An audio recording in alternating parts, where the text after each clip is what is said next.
রেসিপিটা আমি 1 কাপ চা দিয়ে শুরু করছি। আসসালামু আলাইকুম বন্ধুরা, আপনারা সবাই কেমন আছেন? আশা করছি খুব ভালো আছেন, আমিও ভালো আছি।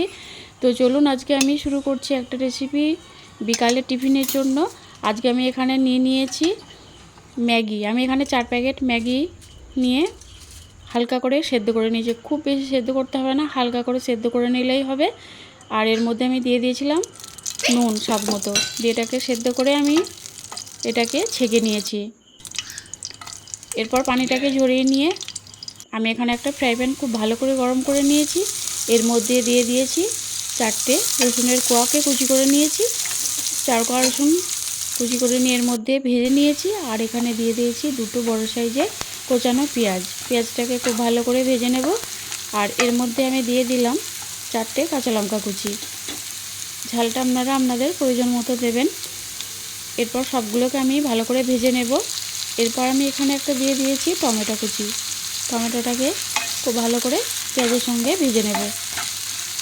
খুব চটপট হয়ে যাবে এটা, বাচ্চারা খুব পছন্দ করবে খেতে। তো দেখুন কীভাবে আমি বানাচ্ছি রেসিপিটা। আর খুব কম সময় লাগে। তো দেখুন এখানে আমার টমেটো পেঁয়াজ রসুন ভাজা হয়ে গেছে। এরপর আমি এর মধ্যে দিয়ে দিলাম ছোটো চামচের 1 চামচ গোলমরিচ গুঁড়ো। গোলমরিচের গুঁড়োটা দিয়ে আমি আবারও খুব ভালো করে ভেজে নেব। তো খুব ভালো করে এটাকে ভেজে নিয়েছি। এরপর আমি এখানে কিছু মশলা দিয়ে দেব। সামান্য পরিমাণ হলুদ গুঁড়ো, চিলি ফ্লেক্স, আর দিয়েছি ম্যাগি মশলা, চাট মশলা, আর দিয়েছি অরিগ্যানো।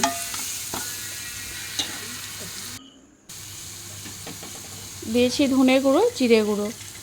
এগুলোকে আমি খুব ভালো করে ভেজে নিয়েছি। এরপর আমি এখানে দিয়ে দেব দুধ। আমি এখানে 200 গ্রাম দুধ নিয়েছি। দুধটা সবটাই আমি দিয়ে দিলাম।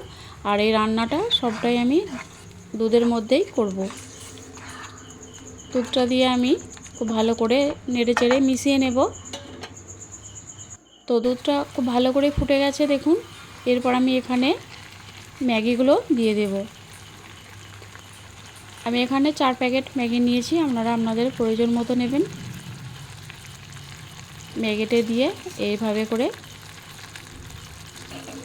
আলতো হাতে এটাকে এভাবে মিশিয়ে নিতে হবে।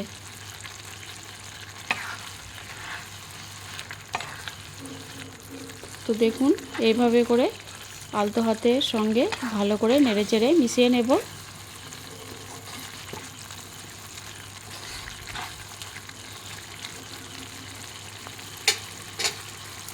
এটাকে আমি ফুটতে দেব। এরপর আমি এখানে নুনটা চেক করে অল্প একটু নুন দিয়ে দিলাম।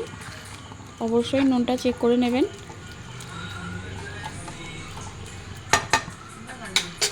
তো এটা খুব ভালোভাবেই ফুটে গেছে দেখুন।